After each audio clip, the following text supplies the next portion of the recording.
प्रेरणास्पद कथा YouTube channel पर मैं धनंजय जैन आप सभी का हार्दिक अभिवादन करता हूं। छोटी सी कहानी डीजे की जुबानी। दोस्तों, नएसार गांव में एक गरीब ब्राह्मण देवता रहते थे। बड़ी मुश्किल से उन्होंने 500 रुपए इकट्ठे किए, जो कि सब खर्चा निकालकर जमा थे।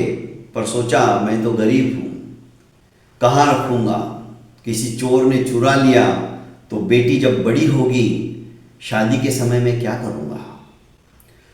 तो उन्होंने गांव के जो बनिया था उसके पास वो 500 रुपए धरोहर के रूप में जमा करवा दिए और कहा कि सेठ, जब लड़की विवाह योग्य हो जाएगी तब आप जो भी इसका ब्याज बनता है, ब्याज के साथ मुझे मेरे पैसे लौटा देना।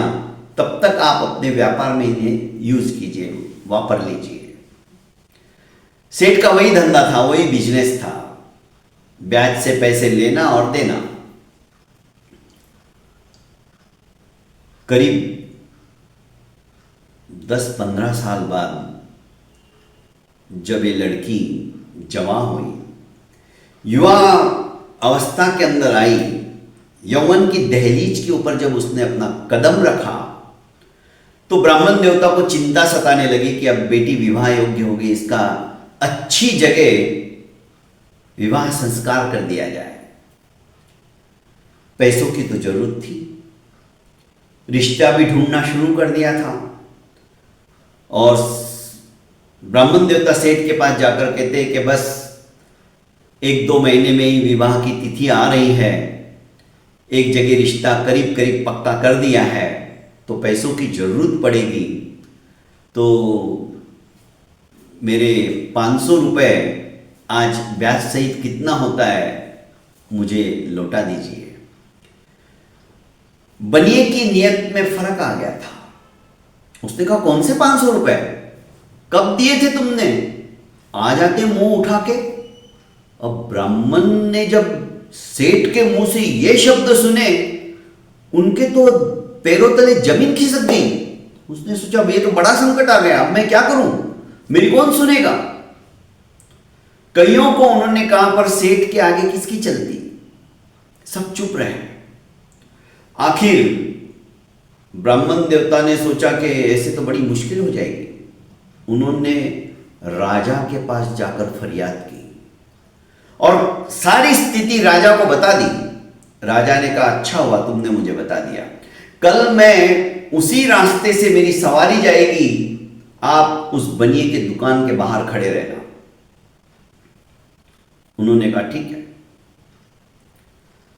अब राजा की सवारी जब किसी नगर के वीथियों से जाती है तो वहां के लोग कितने खुश हो जाते हैं। कोई आरती उतारता है, कोई फूलमाला पहनाकर पुष्पगुच्छ देकर उनका स्वागत करता है, सत्कार करता है, सम्मान करता है।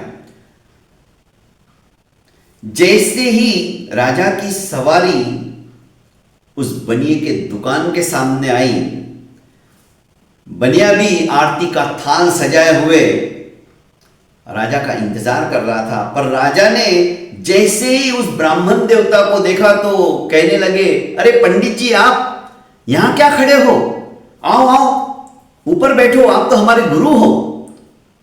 और पंडित जी को महावत ने हाथी को वहां पर नीचे बैठाया और राजा ने पंडित जी को अपने साथ बाजू में बैठा लिया, अंबाड़ी पर।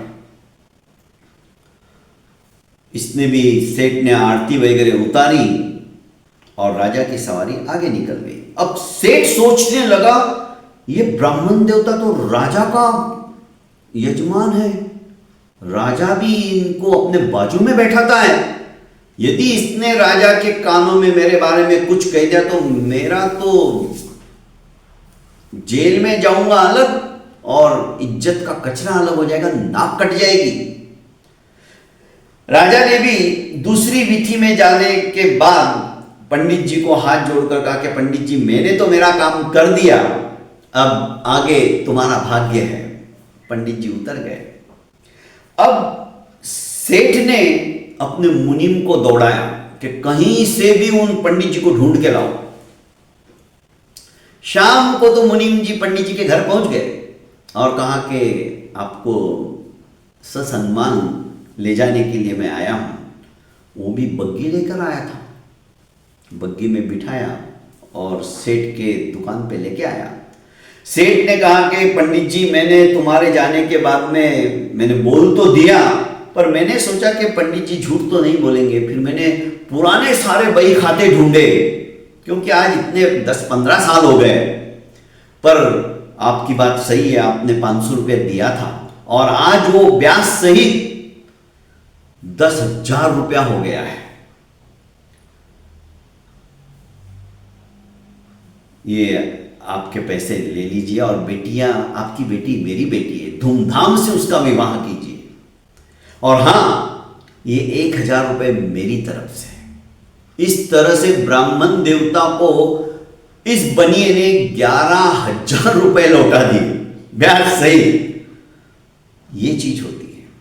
कहानी कहने के पीछे आशय ये है दोस्तों, एक गांव में रहने वाले पंडित जी को उस नगर के राजा के साथ में उनकी चरण शरण में चला गया तो उसका दारिद्र्य दूर हो गया, उसकी डूबी हुई रकम भी उसे मिल गई, ब्याज सहित वापस पैसा मिला और उसका सुख और चैन लौट कर आ गया।